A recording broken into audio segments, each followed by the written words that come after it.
Shalom, selamat pagi Bapak Ibu yang dikasihi Tuhan. Puji syukur Tuhan, kita dapat tamu ya dari Semarang untuk kita bersama-sama kita memuji dan memuliakan namanya. Mari kita berdoa terlebih dahulu untuk mengawali ibadah pagi hari ini. Tuhan Yesus, terima kasih Tuhan buat kesempatan pagi hari ini kami boleh melayani Engkau. Kami akan memberikan tubuh jiwa roh kami Tuhan, memberikan yang terbaik hanya bagi nama-Mu. Kau berkati setiap kami yang sudah hadir dan Engkau tolong untuk jemaat yang belum hadir sampai ke tempat ini Tuhan yang hantar, sehingga dapat ke tempat ini dengan selamat, tidak kurang suatu apapun. Dan kami minta pasukan malaikat-Mu Tuhan untuk berjaga-jaga di sekitar gereja kami Tuhan, sehingga setiap orang yang masuk ke gereja-Mu Tuhan ada kegentaran ilahi dan mereka dapat lawatan dari Engkau. Terima kasih Tuhan, kami akan memberikan yang terbaik hanya bagi nama-Mu. Di dalam nama Tuhan Yesus, haleluya, amin. Kita mempunyai Bapa yang baik, amin. Kita akan memberikan pujian kita, penyembahan kita, karena kita mencintai Dia.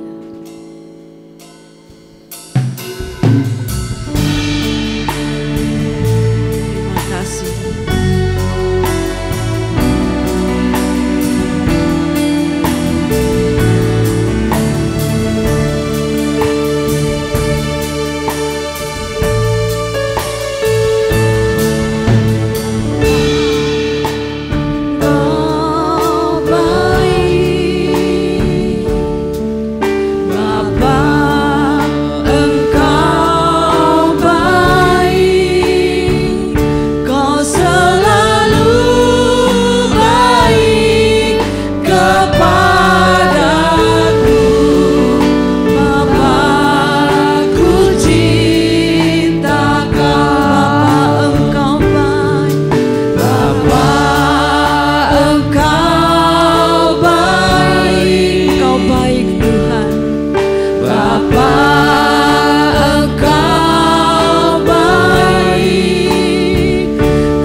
penyembahan dari hati kami yang terdalam, yang mencapai tata surga, sehingga tata surga terbuka atas tempat ini.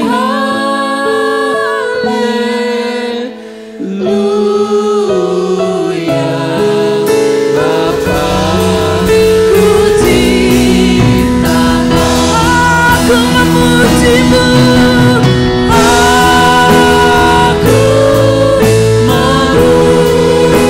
aku menyembahmu,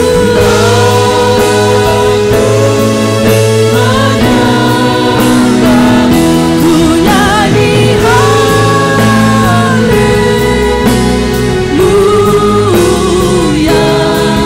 Bapa, puji Engkau sekali lagi. Aku mau ya Tuhan, aku menyembahmu, ku nyanyi haleluya.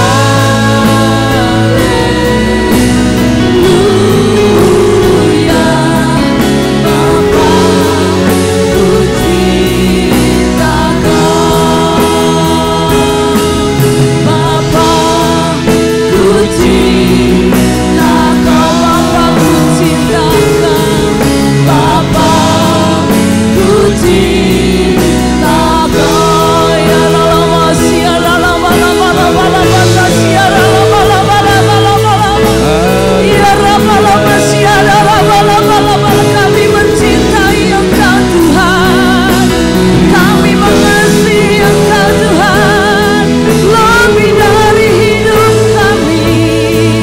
Ini pujian penyembahan kami yang kami naikkan bagi Engkau Raja, Raja yang mulia, Engkau yang tertinggi yang kami sembah. Irapa-lapa sikara-lapa-lapa-lapa-lapa-lapa, sikara-lapa-lapa-lapa-lapa-lapa-lapa, irapa-lapa-lapa-lapa-lapa-lapa-lapa, sikara-lapa-lapa-lapa-lapa-lapa, sikara-lapa, irapa-lapa-lapa-lapa-lapa-lapa-lapa. Surga terbuka, surga terbuka bersama kami yang sakit, melepaskan yang terbelenggu, melepaskan yang terikat, melepaskan setiap kami yang dalam ikatan, memulihkan hidup kami. Siara laba laba laba laba laba laba laba laba laba ta siara laba laba laba laba. Siara laba laba laba laba laba laba laba laba. Engkau dahsyat Tuhan, Engkau dahsyat Tuhan, Engkau luar biasa Tuhan. Ini persembahan kami yang terbaik hanya bagi-Mu.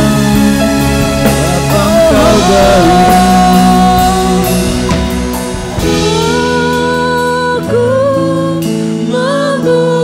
memuji-Mu, yes Tuhan. Aku menyembah-Mu, ku nyanyi haleluya, haleluya.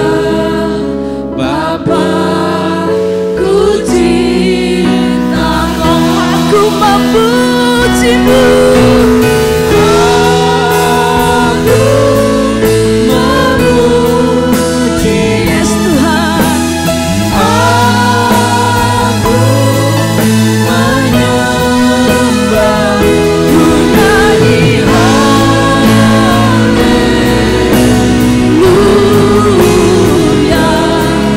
Bapa, ku cinta Kau.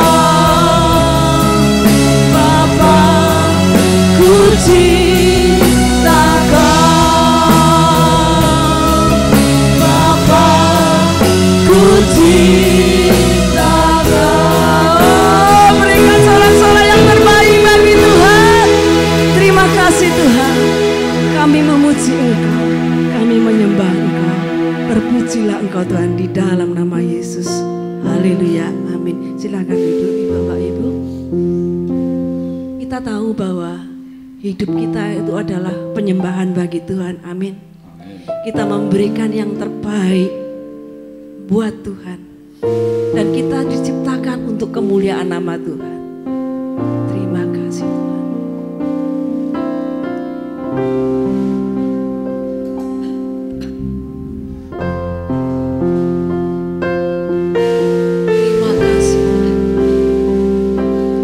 Ku tahu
terima kasih Tuhan. Ini hidup kami persembahkan untuk kemuliaan-Mu. Haleluya. Puji Tuhan, sekali lagi berikan yang terbaik sorak-sorai kita. Oh, kita akan bersuka cita, amin. Glory, glory, haleluya.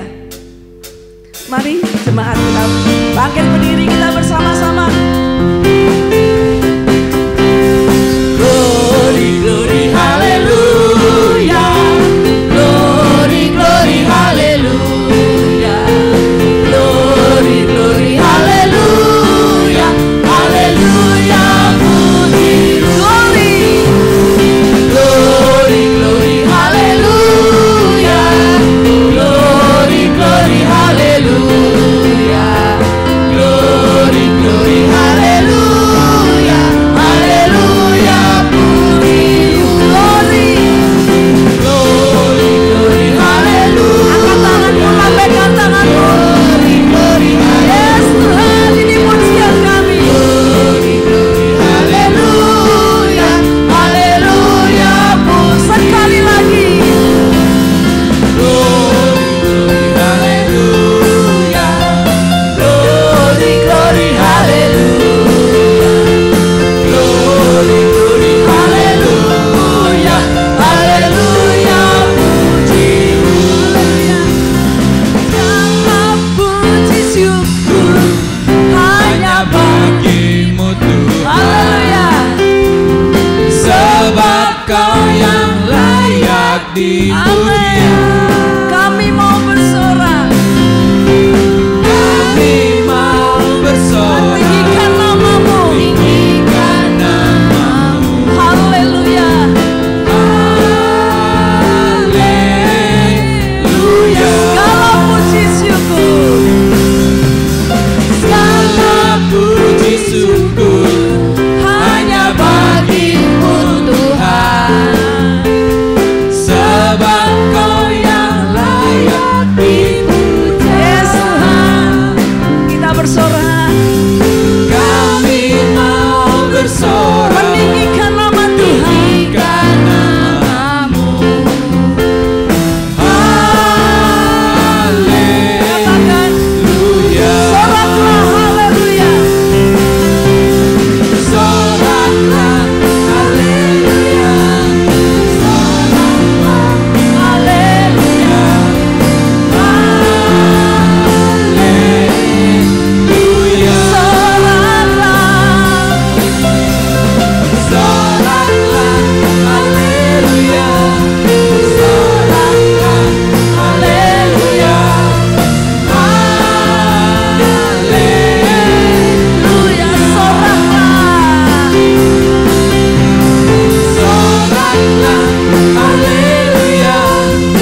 Amin. Dalam tempat kudusnya, puji Dia, sebab Dia yang perkasa. Haleluya. Puji Dia, karena kebesarannya. Dia yang bernafas, memuji Dia, puji Dia. Puji Dia, dalam tempat kudusnya. Puji Dia, sebab Dia Allah perkasa, Dia yang perkasa. Puji Dia, karena kebesarannya. Dia yang bernafas, memuji Dia, sebab Dia itu anak Allah. Siapa namanya? Yesus namanya, Yesus namanya. menyembuhkan, Menyucikan, bahkan mati, tebus dosaku, kubur kosong membuktikan Dia hidup. anak Allah, anak Allah. Yesus namanya, amin. Menyembuhkan, Dia menyembuhkan kita, setiap kita yang terluka. Haleluya. Bahkan mati, tebus dosanya, kubur kosong membuktikan Dia hidup. Kubur kosong, Dia buktikan Dia hidup. buktikan Dia hidup. Sebab Dia hidup. Ada hari esok, sebab Dia hidup. Haleluya. Ku tak gentar, karena ku tahu Dia pegang hari esok. Hidup jadi berarti sebab Dia hidup. Hidup jadi berarti sebab Dia hidup. Hidup jadi berarti sebab Dia hidup. Haleluya. Silakan duduk.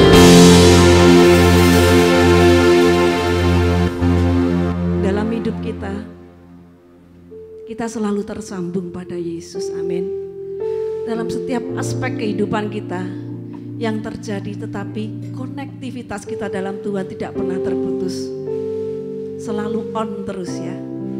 Tidak tergantung sinyal, tidak tergantung dari baterai, dari listrik, tetapi kita terus terhubung dengan Tuhan. Haleluya. Terima kasih Tuhan. Kasih-Mu layakkan seluruh hidupku, mampukanku melakukan yang Kau inginkan. Tak bisa ku terlepas, Kau menggenggam tanganku. Ingin lebih mengenal pribadi-Mu. Kasih-Mu layakkan seluruh hidupku, mampukanku melakukan yang Kau inginkan. Tak bisa ku terlepas, Kau menggenggam tanganku.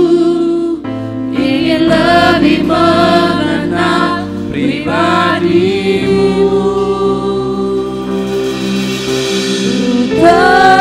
Terhubung dengan-Mu ya Tuhan, selalu melekat di hatimu. Firman-Mu itulah dasar hidupku yang berdaulat atasku. Terhubung dengan-Mu, kami terhubung dengan Engkau Tuhan, selalu melekat di hati-Mu.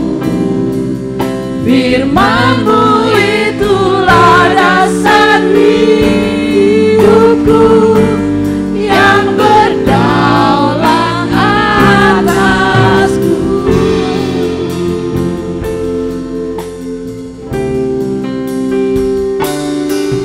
Ku terhubung dengan-Mu ya Tuhan, selalu melekat di hati-Mu.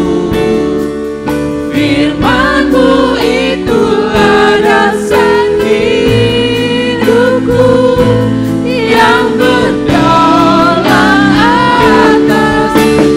Terhubung dengan-Mu, amin Tuhan, selalu melekat di hati-Mu. Firman-Mu itulah dasar hidupku yang berdaulat atasku. Terhubung dengan-Mu, amin Tuhan, selalu melekat di hati-Mu. Firman-Mu itulah dasar hidupku yang berdaulat atasku. Terhubung dengan-Mu, selalu melekat di hati-Mu. Firman-Mu itulah dasar hidupku yang berdaulat atasku. Terhubung dengan-Mu ya Yesus, selalu melekat di hati-Mu. Firman-Mu itulah dasar hidupku yang berdaulat atasku.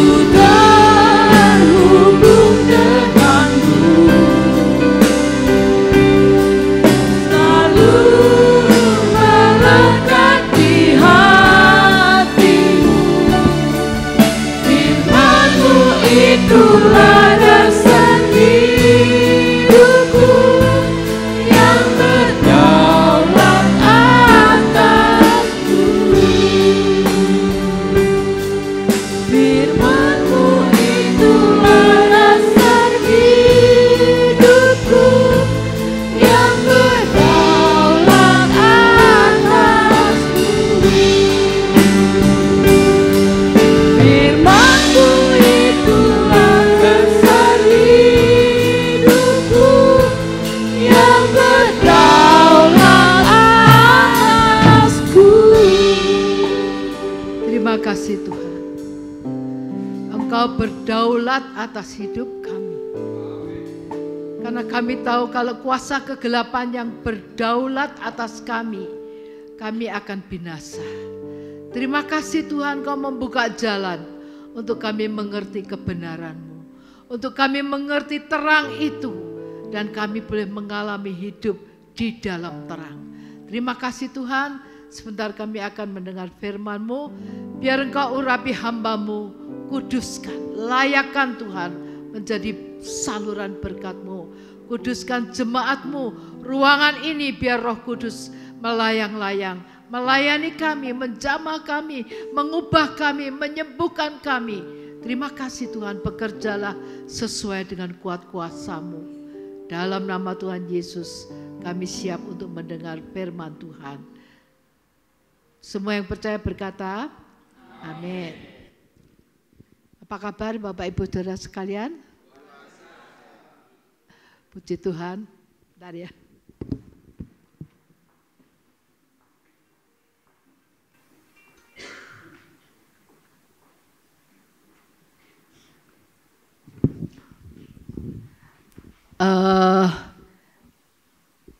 Pada waktu yang tepat tidak terlambat kami rombongan boleh tiba di Temanggung.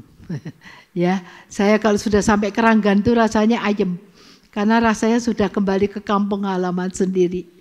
Nah, saudara-saudara, bersyukur dalam hari-hari ini hampir di semua gereja sudah bersuasana Natal. Bahkan saya di Semarang tuh hampir tiap hari acara Natal. Kebaktian Natal, perayaan Natal, komsel Natal, sampai rasanya itu penuh. Tapi saudara-saudara, memang di seluruh dunia itu sedang merayakan hari Natal. Mungkin Bapak Ibu Saudara sekalian perlu mengerti benar. Natal itu bukan karena hanya biasan, tapi Natal itu adalah intinya Yesus lahir ke bumi menjadi juru selamat. Itu yang harus kita pegang. Nah, Bapak Ibu Saudara sekalian, kita itu biasanya tidak mengalami Natal. Lihat Natal oke. Ketok hiasan Natal oke. Drama Natal oke. Rumah dihias Natal oke. Tapi sayangnya tidak mengalami Natal yang sebenarnya. Nah, judul pagi hari ini, biarlah kita alami Natal yang sebenarnya. Ya, puji nama Tuhan. Nah, sebetulnya, saudara, saya ingin ditayangkan satu tayangan, tapi rupanya enggak masuk ya. Sudah, tolong ditayangkan video di Times Square, tapi kok enggak nyala itu, cuman sorry ya. Nah, inilah. Saya pernah ke Amerika, ke Times Square namanya itu, tapi layar-layar yang gemerlapan itu luar biasa. Yang sini tayangkan ini, yang sana tayangkan itu. Jadi di lapangan itu ramai sekali, tayangan macam-macam. Sekarang mungkin kalau saudara ke Hong Kong juga ada yang menggemparkan, ada seperti naga. Tadinya cuma tayangan layar, tapi sepertinya naga itu bisa keluar dari layar itu terus mau menerkam kita. Nah, itu karena teknologi ya. Tapi puji Tuhan, sejak Bapak Donald Trump diangkat menjadi presiden, daerah itu tiba-tiba hari itu harus dipadamkan semuanya. Gelap sekali. Cuma yang menyala ini. Nah, ini yang kelahiran Yesus Kristus itu harus yang difokuskan. Jangan yang lain-lain lagi. Yang gemerlapan macam-macam itu tidak lagi. Tapi semua supaya fokus kepada peristiwa Natal. Tapi saya katakan, kalau kita hanya kagum dengan peristiwanya, tapi tidak mengalami dalamnya, kita rugi. Betul? Anda boleh all you can eat. Misalnya ada seorang yang naik kapal sudah beli tiket. Tapi jam makan lihat orang pada makan kenyang, dia kelaparan duduk sendiri. Ditanya temannya, loh kamu kok enggak ikut makan? Aku enggak beli kok. Loh kamu tadi masuk sini pakai tiket? Iya, lah di tiket itu sudah termasuk makan. Lah kalau kamu enggak makan ya rugi. Nah, kadang-kadang kita tuh dibuka kesempatan selebar-lebarnya. Kamu harus mengalami Natal yang sebenarnya. Tapi kita tuh tidak mengalami, tidak mau kadang-kadang atau tidak mengerti. Tapi mari pagi hari kita belajar bersama-sama apa pengalaman itu ada dalam hidup kita. Mari kita mulai baca dalam Injil Lukas pasal 2, tolong tayangkan tadi. Injil Lukas pasal 2 ayat 17 sampai 20, tolong dibacakan. Lukas 2 ayat yang ke-17 sampai 20, demikian bunyi firman Tuhan. Dan ketika mereka melihatnya, mereka memberitahukan apa yang telah dikatakan kepada mereka tentang anak itu. Dan semua orang yang mendengarnya heran tentang apa yang dikatakan gembala-gembala itu kepada mereka. Tetapi Maria menyimpan segala perkara itu di dalam hatinya dan merenungkannya. Maka kembalilah gembala-gembala itu sambil memuji dan memuliakan Allah karena segala sesuatu yang mereka dengar dan mereka lihat. Semuanya sesuai dengan apa yang telah dikatakan kepada mereka. Amin.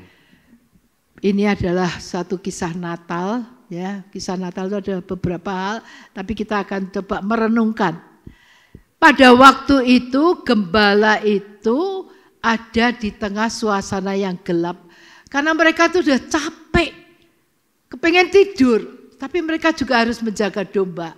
Cuman itu sudah rutinitas kerja sehari-hari, walaupun badan capek, tapi tengah malam mereka tidur di padang pun itu biasa. Tapi malam itu terjadi sesuatu yang tidak biasa. Karena dalam suasana yang gelap, yang mereka pikir sudahlah ini harian kita sudah seperti ini kok, tidak apa-apa. Tiba-tiba terang benderang terjadi di langit. Lalu para malaikat datang.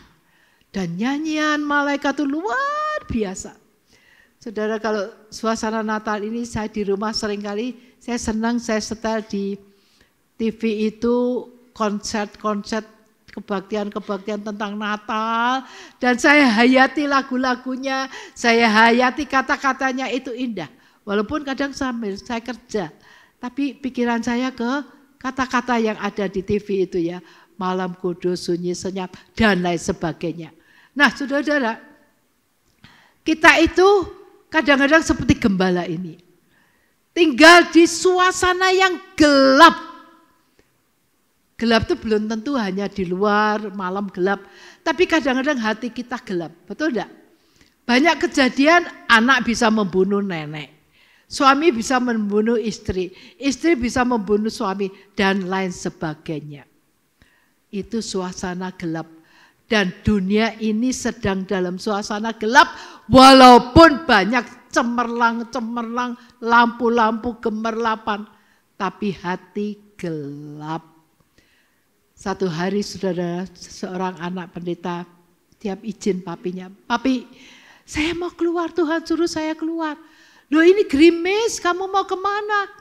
Tuhan suruh saya keluar. Saya mau keluar papi. Gerimis-gerimis itu dia keluar dari rumah malam-malam. Tuhan suruh dia. Pada satu rumah yang kecil, dia ketok. Ketok, tok, tok, tok, tok, tok. Tidak dibukai.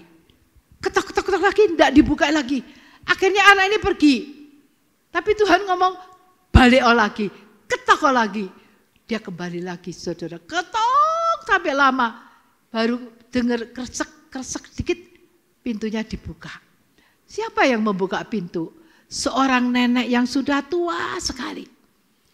Dia bilang, oh nak, mari masuk. Lalu nenek ini cerita, nak, tadi aku dengar ada ketokan pintu, mungkin kamu yang ngetok. Tapi aku memang tidak bukai karena aku sudah siap mau bunuh diri. Kaget anak ini. Dia sudah siap bangku, dia sudah naik di atas bangku, dia sudah sediakan tali di atas untuk mau menggantung diri, saudara. Begitu dia berdiri, pasang tali, terus kursinya ditendang gitu, dia langsung mati. Aku tadi sudah berdiri di atas bangku ini nak, makanya aku tidak buka kamu. Loh, anak ini kaget. Jadi Tuhan itu suruh dia untuk memberi terang. Karena hati dan pikiran nenek ini sudah gelap. Sekarang banyak orang itu lagi ngetren. Kalau bisa sudah selesai masalahnya, bunuh diri saja. Di luar negeri ada yang orang miskin, ada yang orang kaya, dari loteng hotel yang tinggi terjun. Ada kakak beradik, kakaknya terjun dulu, bunuh diri sampai ke bawah sudah mati. Adiknya lihat kakaknya, dia nyusul lagi, terjun lagi. Ini namanya pikirannya sudah gelap. Jadi sekarang banyak orang yang mengalami kegelapan. Gak heran anak pendeta juga bisa terjunkan diri, bunuh diri. Karena begitu dia dekat dengan neneknya, neneknya dipanggil pulang Tuhan, dia stres, kosong. Tidak ada pegangan lagi. Nah, saudara-saudara, suasana gelap ini sedang meliputi bukan hanya dunia tapi juga hati anak-anak Tuhan yang banyak. Buktinya, yaitu banyak yang ambil jalan pintas. Bunuh diri itu anggapnya selesai. Seperti papa saya tuh dulu gini, kalau percaya lampu ini. Begitu lampu ini mati, padam ya selesai. Ya toh, enggak ada lanjutannya. Dan dia pikir gitu papa saya. Orang mati itu selesai. Kehidupan ya selesai. Tapi firman Tuhan tidak ngomong selesai. Mati itu ada dua jalan, kamu ke surga atau ke neraka. Itu harus dipikirkan dan diputuskan sejak kamu hidup di dunia ini.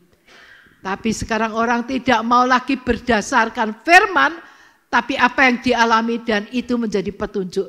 Bahkan dari gadget, ada yang ngajarin loh.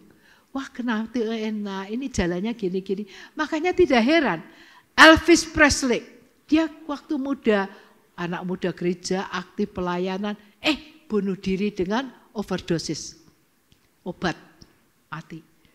Lalu Whitney Houston, dia anak remaja gereja, maminya juga aktif di gereja, maminya sudah pesan, nih kamu jangan nyanyi di dunia, pakailah suaramu itu dari Tuhan untuk kemuliaan Tuhan. Tapi anak pemudi ini tidak nurut mama. Dia tampil terus, tampil, memang suaranya hebat, luar biasa. Awardnya itu 200 lebih. Piala-piala penghargaan itu dia dapat 200 lebih. Di rumahnya dipajang. Itu kehebatan seorang. Nyanyinya memang luar biasa bagus. Tapi sayang hatinya gelap. Akhirnya dia mati di Batam. Overdosis juga. Minum obat yang berlebihan mati. Nah Bapak Ibu Saudara sekalian, sekarang ini juga banyak orang yang merasa buntu jalannya. No hope. Tidak ada harapan. Lalu jalan pintas. Nah seperti nenek ini, mungkin kita di sini tidak seperti nenek itu sedang berdiri di atas bangku mau bunuh diri. No.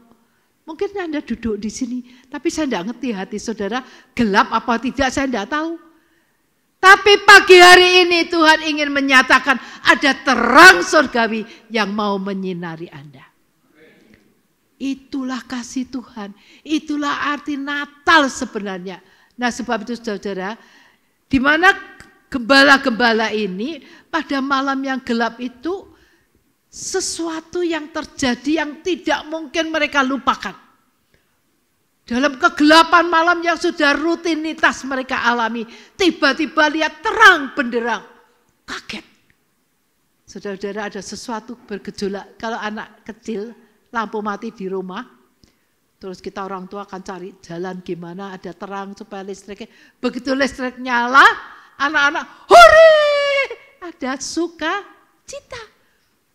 Nah saudara-saudara, bukan hanya suasana anak, tapi hati kita bisa ada seperti itu. Waktu terang saudara sukacita, tapi waktu gelap, waktu stres, saudara bisa stres banget. Saudara jangan hanya nganggap anak Tuhan. Hamba Tuhan pun bisa stres, betul enggak? Kalau lagi kita sungguh-sungguh fitnahan datang itu ya stres. Aduh. Waktu kami di Semarang pembangunan gereja, ada seorang yang bawa 3 kilo emas, lempengan 3 kilo. Pak Bekti itu tidak pernah lihat lempengan emas. Baru kali itu lihat 3 kilo. Orang yang memberi, Pak Bekti tolong jangan ditulis nama kami. Dan kita tidak perlu balasan surat. Itu orang kalau mau nilep kan gampang toh. Pada satu debu pun kami tidak pernah untuk mengambil persembahan untuk Tuhan, untuk kami tidak pernah. Tapi ada fitnahan keluar, wah Pak Bekti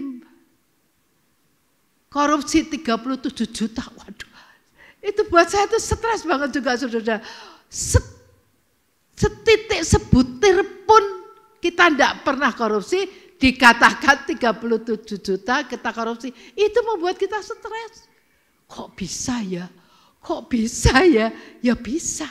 Dulu saya itu tidak mau di Semarang, saudara. Tuhan, Semarang itu gosipnya subur, kok aku ditaruh Semarang. Tapi akhirnya Tuhan tanam saya di kota Semarang. Dan akhirnya saya melayani di kota Semarang sampai 55 tahun. Dan itu orang kemurahan Tuhan. Tuhan memberi terus kekuatan. Jadi kebal terhadap fitnah. Jadi saudara, kadang-kadang Tuhan izinkan kegelapan datang. Tapi Tuhan juga tahu waktunya untuk memberi terang. Dia tahu gembala-gembala itu tiap hari gelap terus. Dan hidupnya susah. Rumah aja enggak punya rumah bagus. Kadang makan seadanya, disangoni dari rumah. Kemarin dulu saya tuh baru ngicipi saudara. Apa nih sini yang namanya jadah. Ketan putih ya. Ketan putih ditempeli tempe yang jelenya gede-gede itu namanya apa sini ya. Saya enggak tahu. Terus makannya sama serundeng. Saya ingat, wah ini aku makan di Temanggung tuh dulu kayak gini. Saya nyoba, enak banget. Saudara-saudara, jadi ada sesuatu kadang-kadang walaupun kelihatannya jelek, tapi kita bisa menikmati. Hidup itu kadang-kadang kita juga ngalami problem. Tapi kok bisa menikmati, hati itu tetap damai, sukacita. Nah ini loh keajaiban Tuhan yang perlu Tuhan tunjukkan supaya kita mengalami. Nah gembala-gembala ini, waktu dia melihat mereka kaget. Loh ada terang yang benderang. Lalu lagu paduan suara yang luar biasa. Saudara-saudara, itu nyanyian surgawi. Yang nyanyi paduan suara bukan Bapak Ibu dari Semarang atau Temanggung, no. Tapi dari surga. Wah saudara-saudara, pasti paduan suara itu indah sekali. Saya lihat di TV itu tayangan konser musik yang hebat. Tapi tidak sehebat yang dari sorga. Amin. Mereka tuh dengar, mereka alami. Makanya dalam kebaktian doa penting supaya roh Tuhan hadir. Hati yang gelap supaya diterangi oleh Tuhan. Hati yang beban berat, hati yang kepingin mati jadi berubah. Itulah maksud Tuhan. Nah sebab itu saudara, dalam kegelapan mereka bukan hanya melihat terang. Mereka bukan hanya mendengar suara malaikat, tapi berita sorga itu mereka dengar luar biasa. Bahwa pada hari ini telah lahir bagimu juru selamat dunia. Itu berita yang mereka sudah tunggu oleh bangsa Israel itu. Bertahun-tahun, berpuluh tahun, berabad-abad mereka tunggu juru selamat. Dan kalau itu menjadi kenyataan malam hari itu oleh para gembala, wah mereka sukacita. Aku ini sopo toh. Saya tuh kadang-kadang begitu saudara kalau lagi merenung. Saya dipilih Tuhan jadi hamba Tuhan. Tuhan aku ini sopo. Kan adikku ki lebih sabar, adikku lebih berbakat. Kok enggak mereka yang Tuhan pilih, kok Tuhan pilih aku. Saya tuh kadang yang merenung, siapa toh aku nih Tuhan. Tapi kalau aku boleh melayani itu juga anugerah Tuhan. Amin. Sebab itu kalau saudara diberi kesempatan melayani, itu anugerah Tuhan. Jangan merasa kok aku dipaksa-paksa. Bukan paksaan, kita harus mengalami. Mengalami baru, oke Tuhan, aku lakukan. Nah itu di hadapan Tuhan sangat berharga. Nah, puji Tuhan saudara. Gembala-gembala ini setelah mendengar berita itu, mereka tidak tinggal diam. Lalu mereka lari. Mereka lari menuju ke tempat di mana Yesus lahir. Nah saudara, berita tentang lahirnya juru selamat, saya itu bisa menghayati. Kenapa saudara? Waktu saya di Temanggung, di gereja dulu Temanggung, saya suka melayani di desa-desa. Dan kalau Natal saya tuh kadang-kadang sendiri naik kursi, naik tangga, pasang hiasan Natal itu dari kertas, apa zaman dulu, kertas krep ya. Kertas krep tuh yang bisa molor-molor, saya pasang sendiri, nanti malam-malam saya mau istirahat. Wah di desa Geseng itu disediakan kasur spray yang putih. Saya pikir puji Tuhan, aku udah capek, aku bisa tidur. Tapi tengah malam tiba-tiba gatal, saya tidak tahan. Kutu busuknya mulai keluar semua. Aduh, saya zaman dulu kan gitu, sekarang puji Tuhan itu kok seperti hilang sendiri. Saya dulu kalau besuk, pulang besuk, paha saya itu bendol-bendol gatal semua. Karena besuk ke kampung-kampung yang masih banyak kutu busuknya, ya itu saya tidur seperti itu. Tapi kalau pagi bangun, saya sudah disediain makan, puji Tuhan. Makannya ya nasi desa. Sini makan, di sebelah sini kandang kambing. Jadi baunya aduhai ya. Jadi saya biasa makan seperti itu. Jadi waktu saya bayangin, Yesus lahir di kandang binatang. Dekat sapi, dekat kambing, kandang binatang ya baunya, ya parfumnya ya itu. Jadi saya itu kadang-kadang merenung, oh jadi seperti itu Tuhan lahir, tapi luar biasa ya. Kalau aku memang siapa aku, tapi kalau Tuhan itu raja di atas segala raja, rela lahir di kandang binatang. Saya tanya ibu-ibu, ada yang pernah lahir di kandang? Enggak. Ada yang pernah lahir di atas jerami? Paling tidak di kasur, walaupun kasur sederhana, amin. Jadi saudara, kalau kita melihat pengorbanan Tuhan itu luar biasa. Dan para gembala ini dikatakan, mereka itu begitu mengerti Yesus lahir, langsung mereka itu pergi mencari Yesus.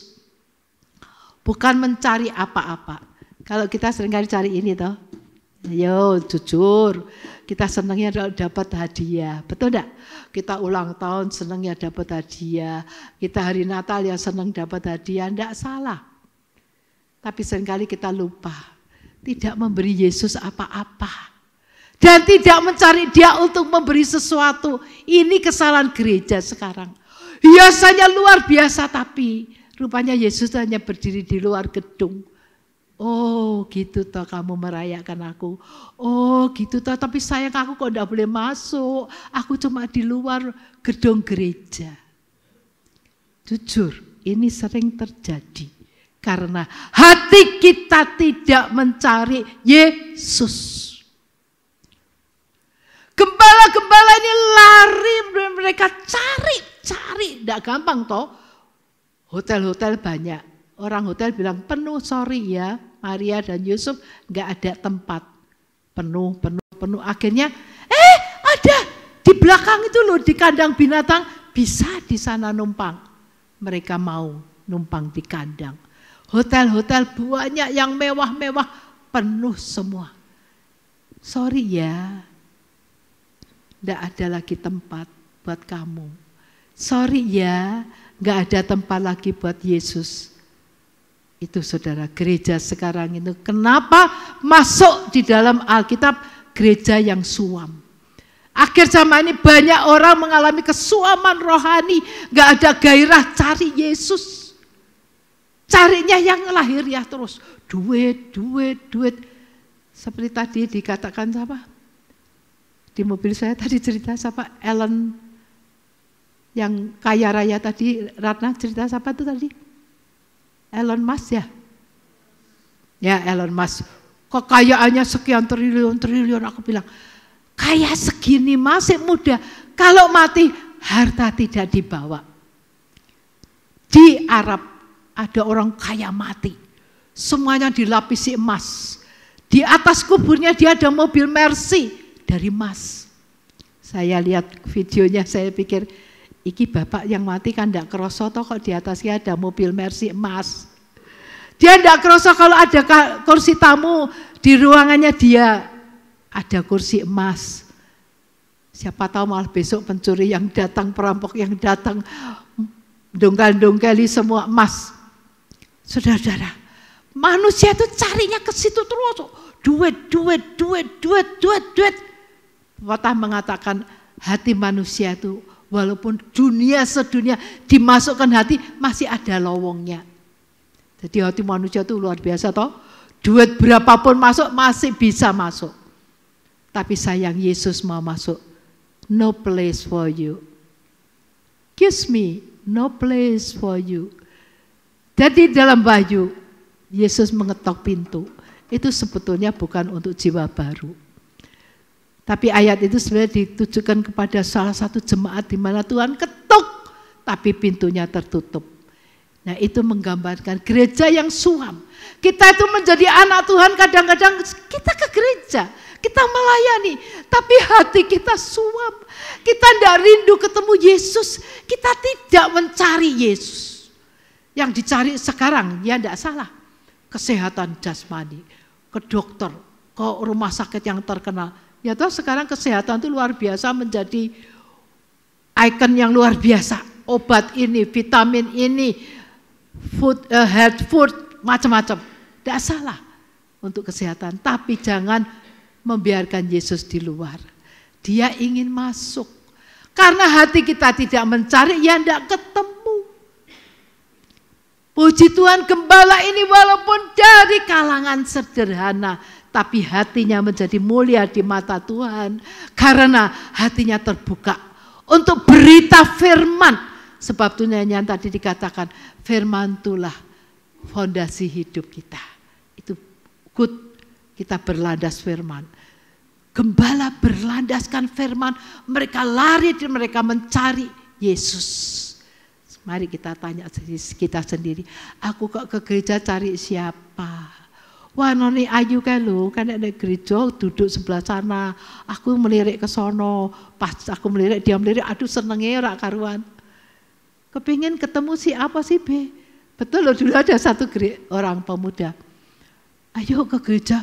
Mau ke gereja tuh orang-orang wedoke sing ayu kok. Alasannya cari jodoh, tapi bukan cari Tuhan. Nah, mari kita koreksi. Apakah dalam suasana Natal ini kita hanya ingin mengalami suasana yang indah, suasana yang baik, tapi Yesus di luar hati kita? Kita tanya kepada diri kita sendiri. Aku ngaku Tuhan, aku tidak mencari Engkau. Aku cari hadiah, aku tidak mencari Engkau. Aku cari dramanya, aku tidak mencari Engkau. Aku cari teman saya yang datang di gereja itu. Mungkin saudara salah tujuan, tapi Tuhan masih murah karena anugerah Tuhan kekal selama-lamanya. Kalau datang saudara tujuannya salah pun, Tuhan oke. Mari datang kepadaku. Tuhan undang semua, baik yang lapar maupun tidak, Tuhan undang semuanya. Tapi jangan kita tidak menemui Yesus. Nah, dikatakan bahwa firman Tuhan itu, Tuhan datang itu untuk memberikan kepada umatnya pengertian akan keselamatan yang berdasarkan pengampunan dosa. Ayat 78 dalam Lukas pasal 1. Oleh rahmat dan belas kasihan dari Allah, dengan mana Ia akan melawat kita surya pagi dari tempat yang maha tinggi untuk menyinari mereka yang diam dalam kegelapan. Jadi saudara tinggal dalam gelap apapun, entah gelap usaha lagi kolaps, entah gelap rumah tangga lagi bertengkar, entah gelap pendidikan di mana saudara tidak bisa kuliah, Tuhan buka tangan untuk semua. Amin. Itu Tuhan yang baik. Makanya jangan keliru alamat. Jangan hanya alamat kita perayaan, tapi Yesus pribadi itu menjadi sasaran Natal kita. Puji nama Tuhan. Nah saudara, kalau saya bawa ini mungkin saudara heran, apa itu ya?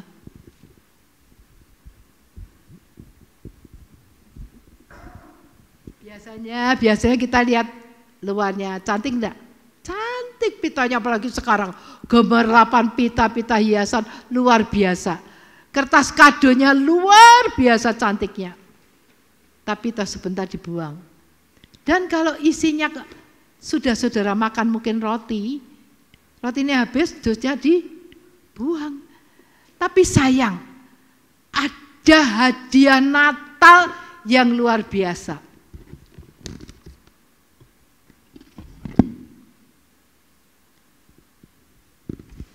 Yesus Kristus itu hadiah yang luar biasa di dalam kado ini.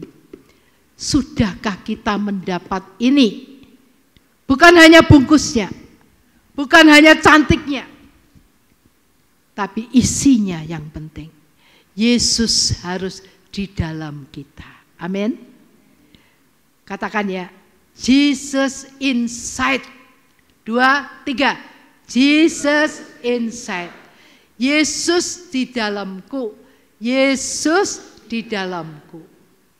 Mari kita lihat hati kita, lihat Hati kita, Dodo. Wah, bajuku api, kalungku api, berlianku api. Tapi dalamnya apa ya? Kebencian, aku jengkel, aku si A si B kayak utang orang bayar, si C kayak ngunek-ngunek kayak aku.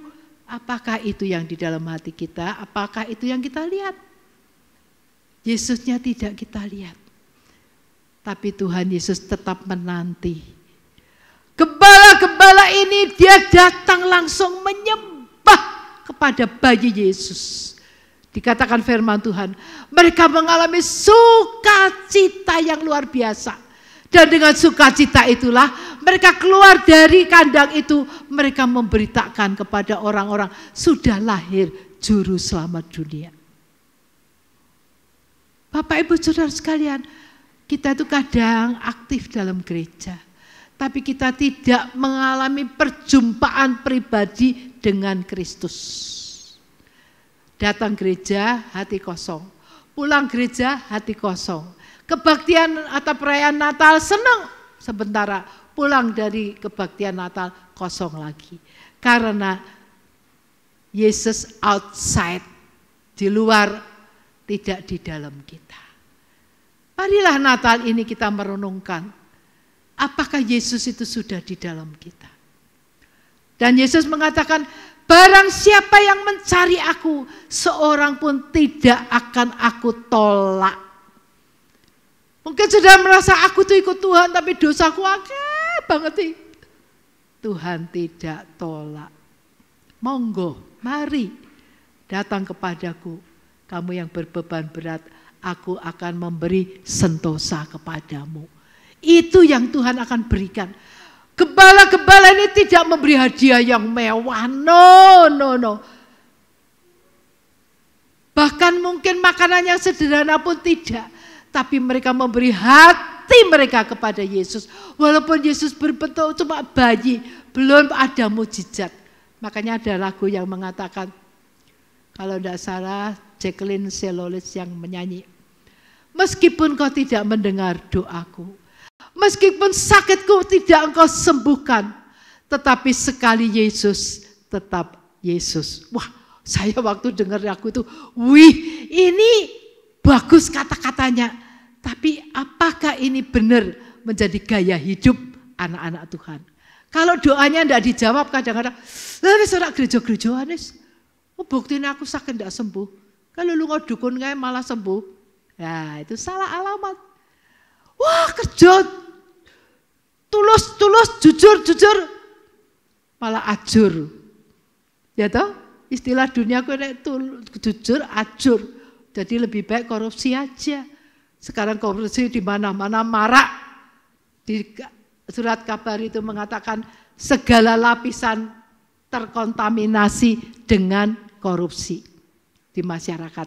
Saya harap dia anak-anak Tuhan, hamba Tuhan, no. Jadi Bapak Ibu Saudara sekalian, Tuhan tidak melihat luar kita. Gembala ini sederhana, bahkan baunya mungkin juga bau kambing. Saudara zaman dulu, maaf kata ya, kalau Pak Bekti lagi pacaran dengan saya, dia kan ke Temanggung naik bis. Sering berdiri, bapak suka ngerokok kretek. Gitu? Rokok kretek apa kretek? Hah? Kretek, rokok kretek ya. Rokok kretek itu kan baunya khas. Jadi Pak Bekti itu kalau bau rokok itu dia tidak tahan sebetulnya. Karena hidungnya sensitif. Tapi saking cintanya mbak namanya Susan Hidarianti, diterobos. Walaupun baunya tidak enak, diterobos, kepingin ketemu yang namanya Chin Fung.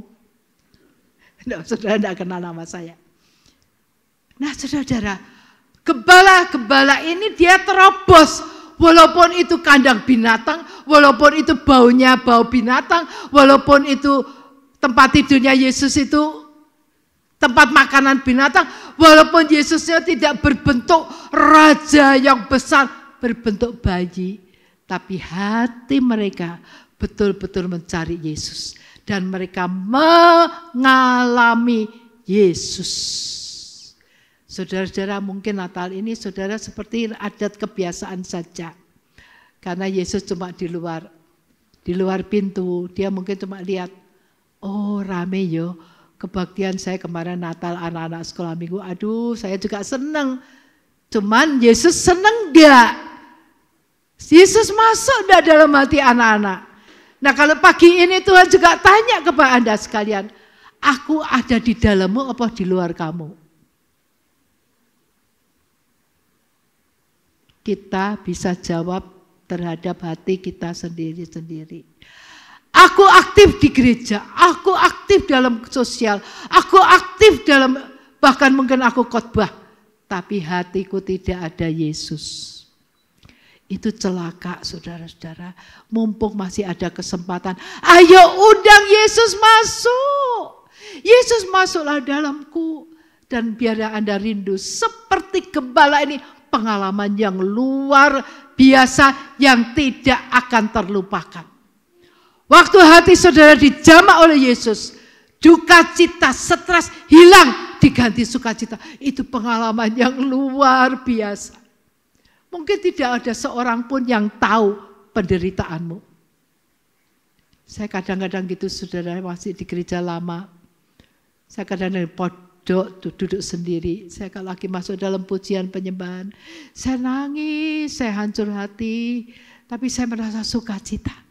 Karena hadirat Tuhan itu memberi kekuatan. Percayalah, kalau Yesus manggil itu bukan aba-aba, bukan abal-abal. Mari datang kepadaku itu tenanan. Kalau saudara datang, dia tuh membuka tangan. Dia tidak seperti nenek yang tua tadi diketok pintunya, dia tutup hatinya, tidak mau buka karena hatinya gelap. Tapi waktu ketok-ketokan berikut, dia turun dari bangku, dia buka. Untung anak kecil itu membawa terang Injil Kristus, membawa kasih Kristus, sehingga nenek ini tidak jadi bunuh diri. Akhirnya dia menjadi pengikut Tuhan. Luar biasa. Satu jiwa dimenangkan, seluruh surga bersorak. Kalau saudara berubah dan saudara bertemu Yesus, walaupun saudara anggota gereja lama, seluruh surga bersorak. Saudara-saudara, terakhir kesaksian. Kalau Tuhan izinkan kita mengalami Kristus, izinkan kita mengalami kebahagiaan dalam Tuhan. Tuhan ingin juga kita menjadi terang Tuhan. Kita menolong orang lain sampai orang lain melihat, oh kasih Tuhan ada dalam hidup kita. Satu saat di rumah sakit, ada anak kecil masuk rumah sakit. Waktu di ruang tunggu dia lihat ada seorang bapak belum terlalu tua. Dia tanya, Pak, kamu juga ke sini ya? Kenapa? Sakit apa, Pak? Pemuda ini ngomong, saya sakit ginjal nak, ginjal saya sudah rusak. Saya tidak bisa dapat harapan lagi kalau tidak dapat ginjal yang cocok. Anak ini tiba-tiba dia noleh ke papanya, Papi, aku ini punya ginjal enggak? Oh ada, kamu punya 2 ginjal. Lalu anak kecil, kalau gitu tak kasih no bapak itu ya. Jangan, biar dia ikut jalannya sendiri, biar dia hidup dengan caranya sendiri. Kamu masih butuh ginjal untuk hidupmu nanti. Akhirnya anak ini juga dengan keperluan anak ini masuk opnam di rumah sakit. Dia ingat Edgar itu orang laki yang butuh ginjal. Dengan wajah yang sedih, dia pikir aku sudah tidak ada harapan. Aku bakal mati. Banyak orang sekarang karena ginjal ya, karena kebanyakan makanan yang merusak, obat-obat yang merusak dan lain sebagainya. Paling dokter yang ngomong kamu stres, ginjalmu rusak, bisa, semua bisa. Tapi bersyukur anak kecil ini waktu dia mau mati karena penyakitnya juga, dia nulis surat. Suratnya apa saudara? Aku akan sumbangkan ginjalku kepada saudara Edgar. Saudara Edgar itu yang ginjalnya rusak.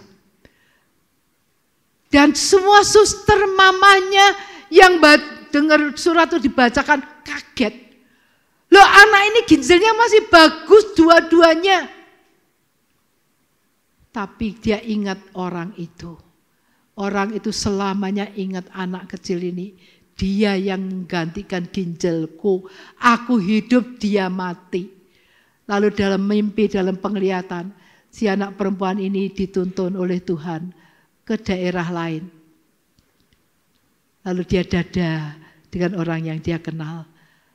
Terus orang tuanya dikaruniai adik laki, dia punya adik laki. Jadi bapak ibu ini mempunyai anak lagi satu. Adik dari wanita kecil yang menyumbangkan ginjal ini punya adik. Jadi ayahnya sudah tidak terlalu berat karena sudah ada hiburan adiknya lagi. Dan anak yang sumbangkan ginjal itu dia jalan naik dalam kehidupan yang kekal. Dituntun oleh Tuhan. Saudara-saudara, banyak orang yang perlu ditolong di sekitar kita.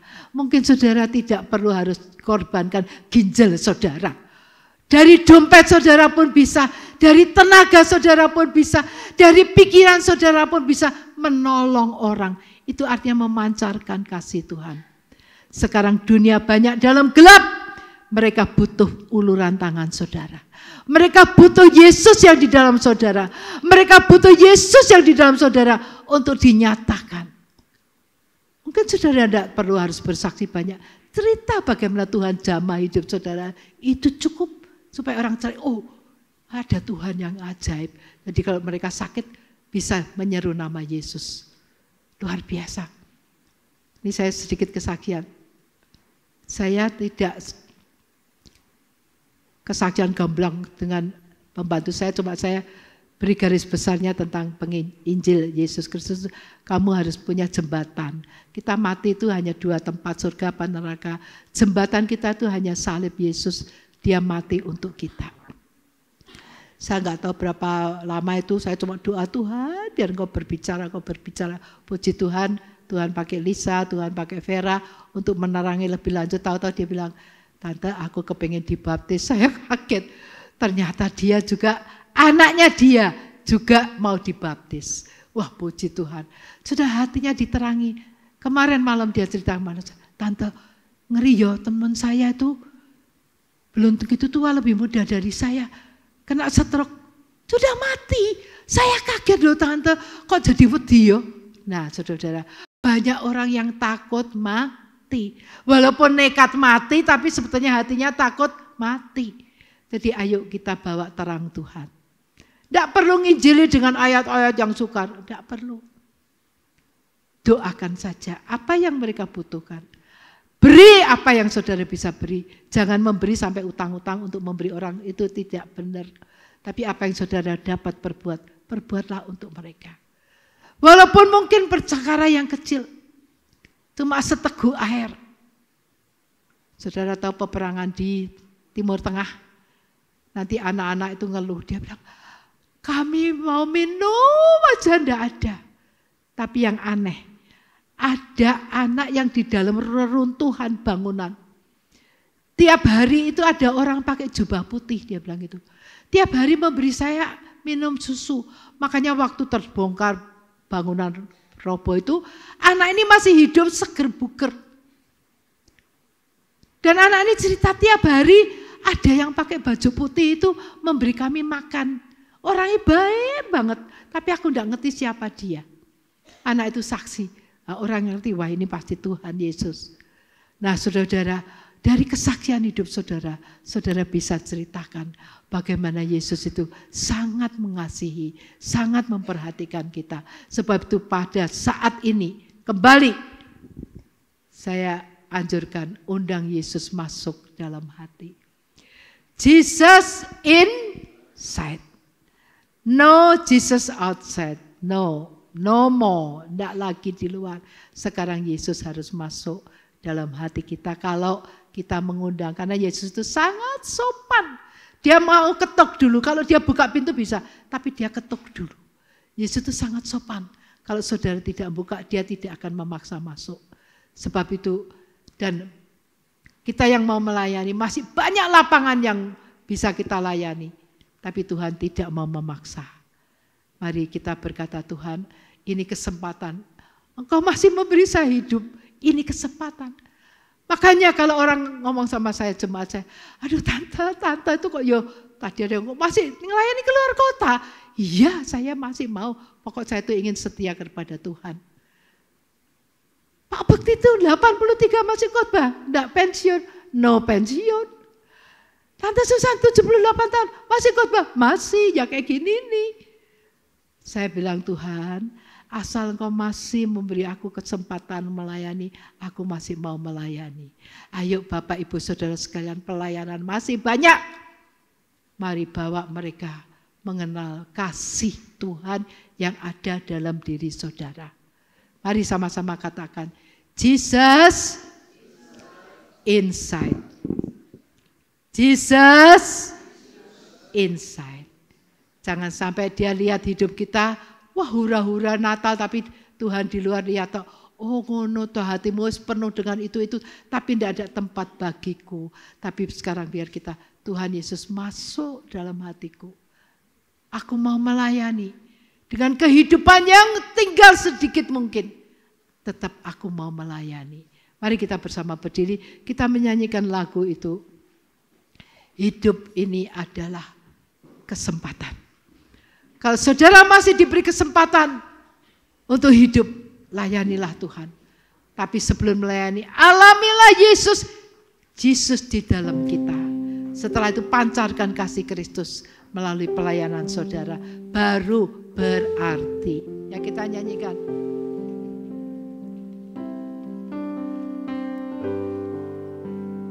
Hidup ini adalah kesempatan. Adalah kesempatan. Hidup ini untuk melayani Tuhan. Jangan sia-siakan. Jangan sia-siakan waktu yang Tuhan beri. Hidup ini hanya sementara. Oh Tuhan, oh Tuhan, pakailah hidupku selagi aku masih kuat. Bila saatnya nanti ku tak berdaya lagi, hidup ini sudah jadi berat. musik saja. Selama ini mari kita menengok dalam hidup kita, sejarah kita. Kalau gembala itu hanya semalam mengalami Yesus, langsung mereka menjadi saksi Kristus yang luar biasa. Berapa lama kita kenal Tuhan? Sudahkah kita menyalurkan kasih Tuhan? Entah melalui apapun, tapi ada kerinduan menyalurkan kasih Tuhan. Tapi tidak tertutup kemungkinan saudara berkata, Tuhan nanti aku masih akan melayani Engkau walaupun hari-hari lalu aku buang sia-sia. Tapi aku berjanji aku mau melayani Engkau. Saudara mungkin keluarga saudara belum kenal Tuhan. Mungkin anak cucu saudara juga hidup tidak karuan. Melalui doa saudara itu juga pelayanan. Marilah kita berkata, hidup ini adalah kesempatan. Saudara yang rindu melayani Tuhan, angkat tangan saudara, nyanyikan nyanyian ini.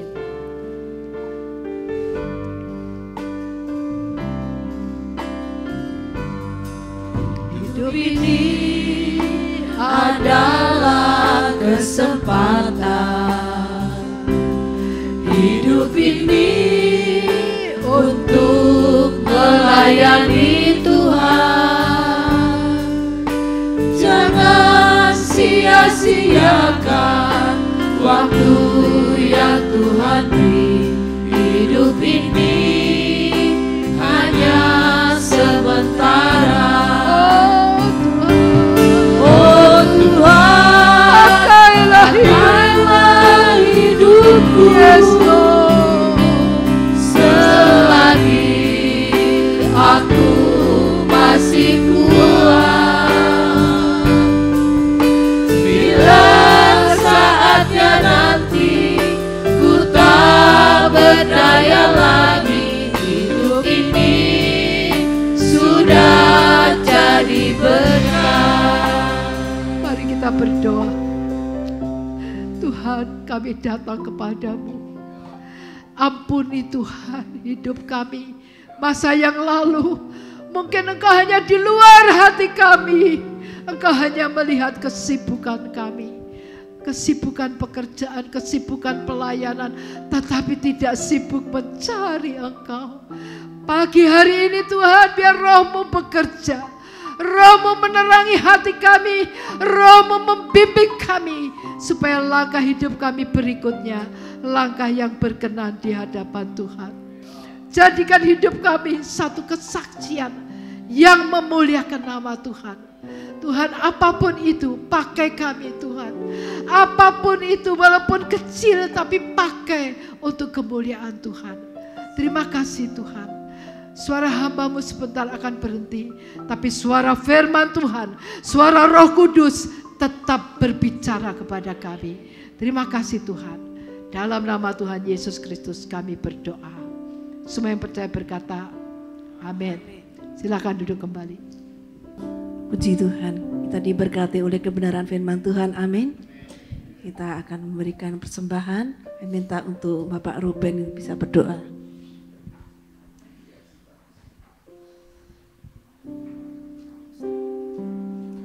Mari kita bersatu dalam doa. Bapa kami yang di sorga, Bapa kami datang ke hadapan-Mu Bapa, mengucap syukur atas segala berkat kasih yang Tuhan telah limpahkan bagi kehidupan kami. Saat ini kami akan mempersembahkan korban ucapan syukur kami Bapa. Kiranya persembahan ini Bapa menjadi alat kemuliaan nama-Mu dan mendukung pekerjaan Tuhan di muka bumi ini Bapa. Tuhan Yesus memberkati hamba-Mu yang akan menjalankan kantong persembahan, berkati dengan limpah. Dalam nama Tuhan Yesus kami ucap syukur. Haleluya. Amin. Sementara persembahan, saya panggil untuk sahabat saya Ibu Sipora untuk memberikan kesaksian. Selamat pagi Bapak Ibu Saudara yang kasih Tuhan. Pagi. Terima kasih buat kesempatan yang diberikan. Saya Sipora dari Semarang. Saudara, saya mau menyaksikan kasih Tuhan yang luar biasa terhadap saya. Kalau saudara lihat tadi saya berjalannya masih sedikit pincang ya. Jadi akhir bulan April itu saya tuh enggak pernah ada tanda-tanda kayak pusing-pusing gitu tuh juga enggak pernah. Saudara, saya setiap hari itu aktif ya. Jadi ya setelah pulang dari kantor gitu ya, dari pelayanan gitu, saya masih menyempatkan diri kalau sore itu ya ke kebun gitu saudara, bantu suami saya cari sayur, cari apa gitu ya. Tapi hari itu kejadiannya itu di Banyuwangi, bangun tidur tiba-tiba saya tuh mau meraih kacamata atau HP, waktu itu saya lupa, seangkat tangan saya tuh enggak bisa, ini gini saudara, jadi loh tanganku kenapa ya, tapi saya tuh enggak kalau itu tuh stroke ya. Jadi saya biarkan, saya pikir mungkin gulanya ngedrop gitu ya. Karena kita juga enggak ada turunan gula tinggi sebenarnya gitu. Juga enggak, bukan yang sering tensi, saya juga sering normal gitu ya. Jadi sampai itu peristiwanya jam 8:30 pagi. Saya tunda sampai jam 8:30. Kok berat ya, lama-lama kaki saya tuh mau turun ranjang tuh tak taruh di lantai gitu. Kok enggak bisa ya, enggak rasa apa-apa gitu ya saya. Untung saya enggak langsung menyat berdiri ya, mungkin kalau saya menyat langsung berdiri saya bisa jatuh. Akhirnya saya menyodorkan badan saya satu jatuhkan ke ranjang lagi gitu ya. Nah di situ saya bel Pak John saya kok lemes ya gitu. Langsung disuruh cepet-cepet gitu, itu sudah 8:30 saudara. Dan penanganannya telat karena terjadinya di Banyuwangi ya, di kampung halaman. Saya ke rumah sakit Islam, waktu itu ini normal, enggak apa-apa gitu. Mana rujukannya loh, saya kan enggak tahu sakit, enggak mungkin enggak rujukan ya, suruh ke puskesmas, saya dioper ke puskesmas. Sampai di puskesmas juga bilang, ini normal gitu, tensinya normal, saturasinya normal gitu. Terus saya kan, loh ini padahal saya itu berat loh, saya bilang gitu. Loh saya tunggu seperti apa toh saya ditangani itu sudah mulai berat banget badan saya. Lalu dokternya lihat, oh ini stroke gitu. Sudah tunggu dirujuk ke rumah sakit besar gitu, tunggu ambulan itu sampai jam 12 siang.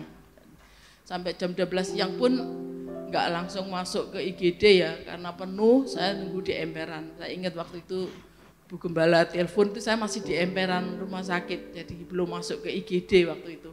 Saya doakan. Banyak teman-teman yang mendoakan ya. Tapi peristiwa itu akhirnya malam itu saya jadi anfal ya. Jantungnya sesek, dada saya itu sesek banget. Terus cairannya penuh, jantungnya bengkak. Nah, di situ saya sudah waktu dokter visit. Oh, ini stroke, dokter saraf pertama, terus dokter jantung ya bilang oh ini kena stroke, dokter yang lain stroke gitu. Itu saya baru ngeluh saya stroke gitu ya. Saya stroke kayaknya enggak kok bisa saya kena stroke gitu saudara. Saya pikir saya itu orangnya aktif gitu pikirnya saudara. Nah, di situ mulai iblis mengintimidasi saya. Saya kan suka besuk saudara. Kalau orang stroke itu pasti 5 tahun, 8 tahun akhirnya mati. Pulih normal itu jarang.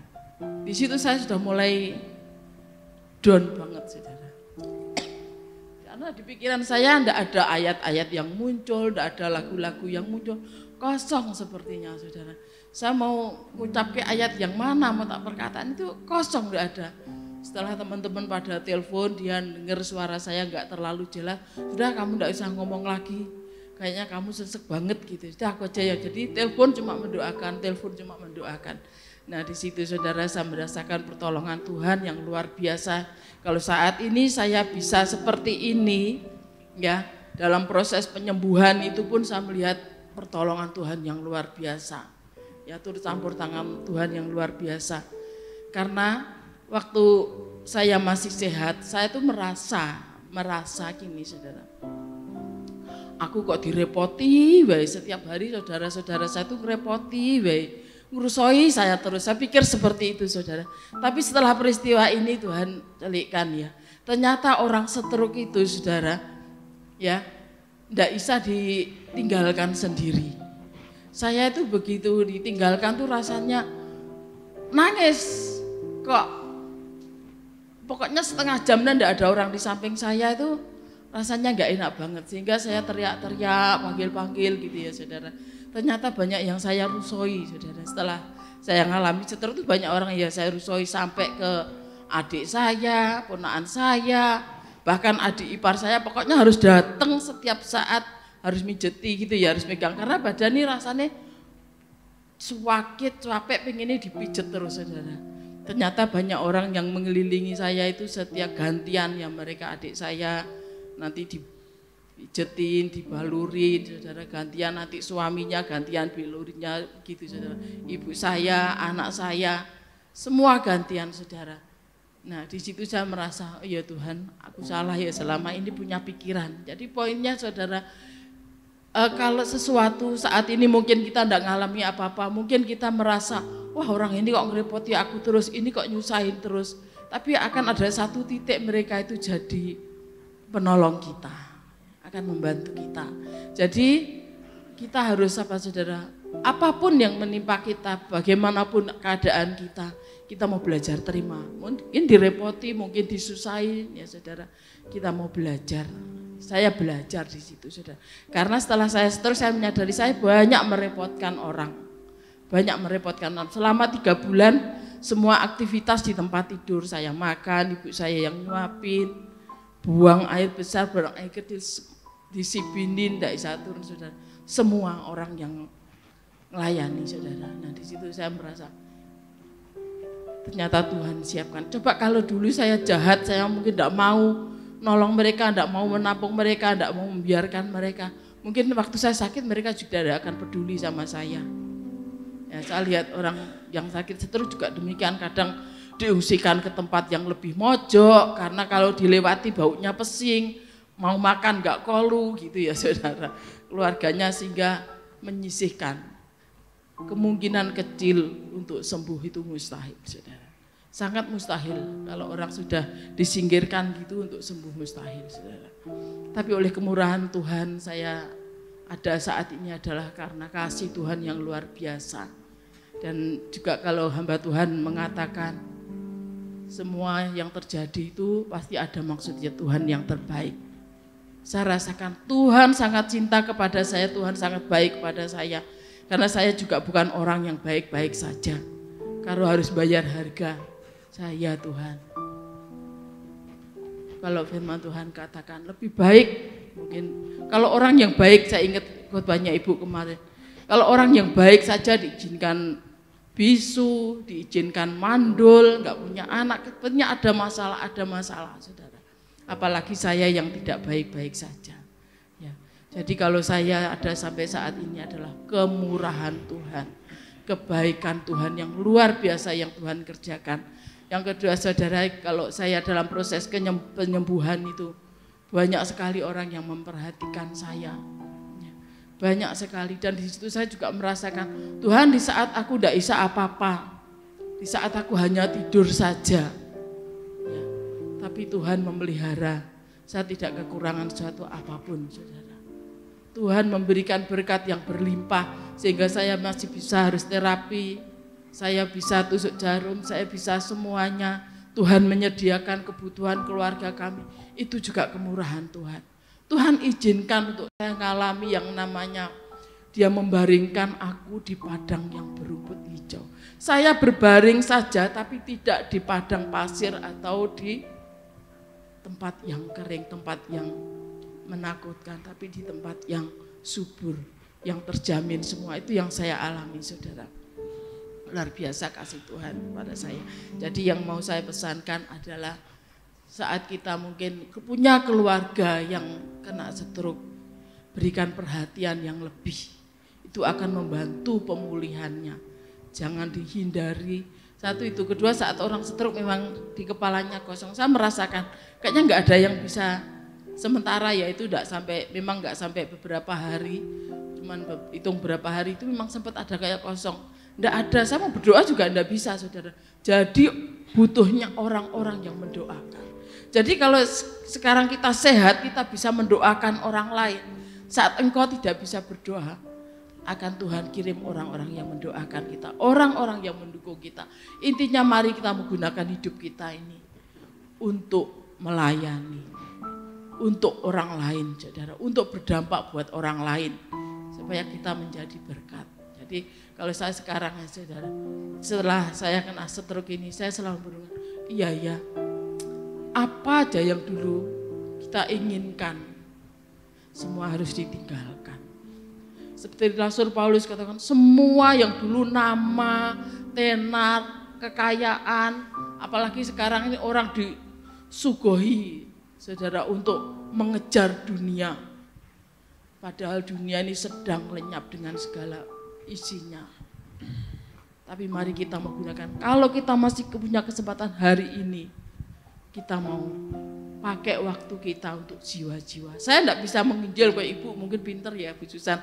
Kalau nyampaikan sesuatu ke orang-orang tuh kadang terpatah-patah, saya enggak bisa ngomong lancar, saudara. Tapi sekarang saya cuma berdoa dalam doa. Ya di tetangga saya itu banyak dari ujung sana sampai ujung sana itu belum kenal Tuhan semua. Saya sebut dari ujung sana. Suami saya RT, jadi saya tahu namanya. Oh sana Pak Suroto, itu Pak Trimo, itu Pak Nanang, itu Pak Ragil, itu Pak. Saya sebut keluarganya. Tuhan selamatkan mereka, curahi mereka dengan hujan pertobatan, ya saudara.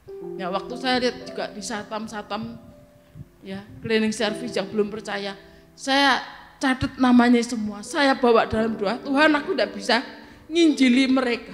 Aku doakan, Engkau punya waktu sendiri buat mereka, Tuhan. Pakai orang-orang untuk membawa mereka kenal Tuhan. Tembusi mereka dengan cahaya, Tuhan. Kita bisa berdampak buat orang lain. Mungkin kita enggak fasih seperti saya, tapi kita bisa bawa. Kita punya ponaan, punya keluarga, punya saudara, famili yang belum kenal Tuhan. Bawa aja dalam doa. Suatu saat ada satu titik mereka pasti diselamatkan. Amin. Jadi pesan saya supaya hidup kita selagi diberi waktu, kita mau berdampak buat orang lain. Amin. Terima kasih.